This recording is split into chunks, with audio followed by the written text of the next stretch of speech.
ତମେ ମତେ ଗୋଟେ କାମ କର, ମୋ ପେଟୁଟାକୁ ଚେନ୍ ସିଷ୍ଟମ କରିଦିଅ। ଚେନ୍ ସିଷ୍ଟମ କଲେ କ'ଣ, ମୁଁ ତ ଗଞ୍ଜେଇ ମଦ ଖାଉଛି, ମୋର ଖାଇନି ଦେଖିନି କଲରା କଳା ପଡ଼ିଗଲା, ଚେନ୍ ଟାଣିଦେବି କହିନି କପଡ଼ା ପୁରେଇ ତାର ସଫା କରିଦେବ ହେଲା। ସଫା କରିଦେବି ମୋର କ୍ଲିୟର, ପୁଣି ଧୁମ୍ ଟାଣିବି, କିଛି ନାହିଁ। କ୍ଷୀର ପିଇନି, ଧର କ୍ଷୀର ଗନ୍ଧିଆ ହେଇଗଲା, ଫେନ୍ ଚେନ୍ ଟାଣିଦେନି। ଏ ପ୍ରଭୁ ଏ ବାବୁଲା ଟିକେ ହାତ ପୁରେଇ ସଫା କରି ଗୋଟେ ନେଇଦେବି, ସେ ପୁରା ପରିଷ୍କାର। ତମେ କହିବା କଥା ତମେ କ'ଣ ମାନେ କାର୍ଡ ଟା ପୁରା ଛପେଇ ଦେଇକିରି ବାଣ୍ଟି ଦବ ପଞ୍ଚାୟତ ସାର ନା କ'ଣ? ସିଏ କାର୍ଡ ଇଏ ଯୋଉ ଚେନ୍ ସିଷ୍ଟମ କରିବୁ, ରୋଗ କାର୍ଡ ତୁ କ'ଣ କରିବୁ? ରୋଗ ଆଉ ହବନି। ରୋଗ ତାର ଚେନ୍ ତାର ଦେଖିଲା କଲିଜା ଆମ ଡାକ୍ତର ପାଖକୁ ଛଡ଼ା ଚେନ୍ କରିଦେ ଟାଣିଦେଲା, ଟାଣିଦେଇ ସବୁ କ'ଣ କରିବ ମାରିକି ସବୁ ସଫା କରିବ ଇଏ ପୁରେଇକି। ତା ବୋଲି ମଧ୍ୟ ପେଟ ନାଡ଼ି ଅନ୍ତର୍ବୁଦା ସବୁ କାଢ଼ିବ? କିଛି ନଥିବ ବା, ଖାଲି ବା ଚେନ୍ ତୋର ଯୋଉ ଗନ୍ଧିଆ ହେଇଯିବ, ଚେନ୍ ଖୋଲିଲା ମାନେ ଗଳି ପଡ଼ିଲା ସବୁ। କାଟୁନୁ ନା ତତେ ଭୋକ କେମିତି ଫେଣି ଖାଦ୍ୟ ଖାଇ ମଣିଷ ତାର ପେଟ ନାଡ଼ି ଅନ୍ତ କିଛି ନାହିଁ, କିଛି ନଥିବ, କିଛି ନଥିବ। ସେଟା ବାସି ହେଲେ ତୋର ନିଜେ କାଢିବୁ ଆଗ ପଟୁ, ସେଟା ମାସେ 15 ଦିନରେ ଥରେ କଢା। ତାକୁ ଛାଡି ଏତେ ଖାଇବ କିଏ? ଏକାଥରେ ଚେନ୍ ଖୋଲିନି, ମୁଁ ନଡ଼ିଆ ଫଡ଼ିଆ ଯାହା ରସଗୋଲା ଫସଗୋଲା ଖାଇନି, ମୁଁ ଜାଣିନି। ମୁଁ 7 ଦିନ ପରେ ଡେଟ୍ ଫେଲ୍ ହାକୁଡ଼ି ଆସିବ, ଶଳା ହେଇଗଲା ଡେଟ୍ ଫେଲ୍। ପୋଖରୀ ପାଖକୁ ଗଲୁ, ତୋର ଚେନ୍ ଟାଣିଦେଲୁ, ସବୁ ଗାଳି ଦେଲୁ, ଗାଳି ଦେଇ ପାଣି 2 ମଗ ଛାଟିଦେଲୁ, ଟିକେ ସର୍ଫ କପଡ଼ା ବୁଲେଇ ସଫା ପୁରା ବ୍ଲଡ୍ ପରିଷ୍କାର ପୁରା ରହିନି।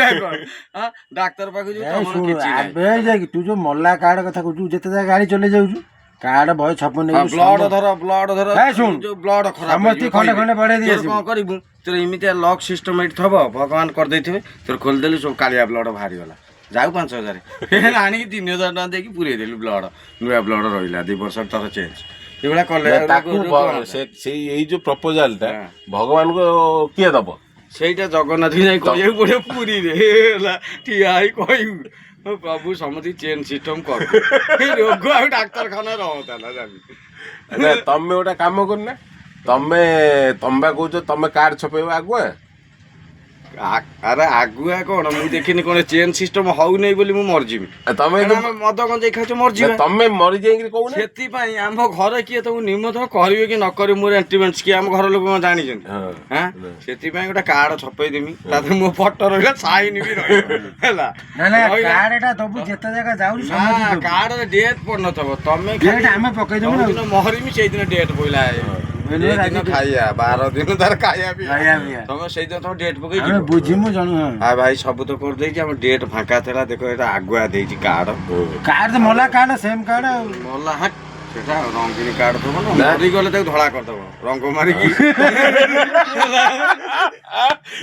ଠିକ କ'ଣ ହେଲା? ରଙ୍ଗିନ କାର୍ଡ ଥବ, 2 ପ୍ରକାର ଥବ, ବଞ୍ଚିଛ ନା, 2 ପ୍ରକାର ଥବ। ଧଳା କାର୍ଡ ତଳେ ଥବ, ଯେତେବେଳେ ମରିଯିମି ସେ ରଙ୍ଗିନ କାର୍ଡକୁ ଫବାଦ, ଧଳା କାର୍ଡ ବି ସେଇଭଳିଆ ଥିବ। ସେଟା ବାହାରିଲା ଗଙ୍ଗା ଲେଖା ହେଇଥିବ।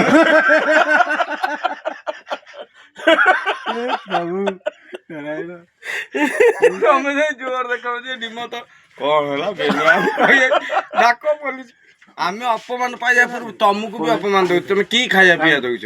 ଆମକୁ କହିଯାଇଛି ମାନେ ଆମେ ଭାଇ ଦେଖ କାର୍ଡ ଦେଇଛି, ନିଜେ ଦସ୍ତଖତ କଲେ, ତମ ଦସ୍ତଖତ ମିଶଉନ ଆଣି, ତମ ଖାତା ବହି ତମ ବ୍ୟାଙ୍କ ବେନୁଆର ଆଣି ମିଶାଣି, କେମିତି ଦସ୍ତଖତ ନ ମିଶିବ? ତାର ଫିଙ୍ଗର ପ୍ରିଣ୍ଟ ଥିବ, ଦେଖ ନେଇ ଚେକ୍ କରିବା କାର୍ଡରେ ହେଲା। ଆଉ କ'ଣ ସେଇଟା ଜଣେ ଖାଇବାରେ ଦବାରେ ଜଣଙ୍କର ମନୋବୃତ୍ତି ଅଛି, ଜଣେ ଦେଇପାରିବ। ଆଉ ତୁ ତୋର ମରିଯାଇଥିବୁ, ତୋ ସାଙ୍ଗ ପିଲା ଖାଇପାରିବେନି, ତୁ ତାକୁ ସବୁ ରେକର୍ଡିଂ ଛାଡ଼ିବୁ ନା।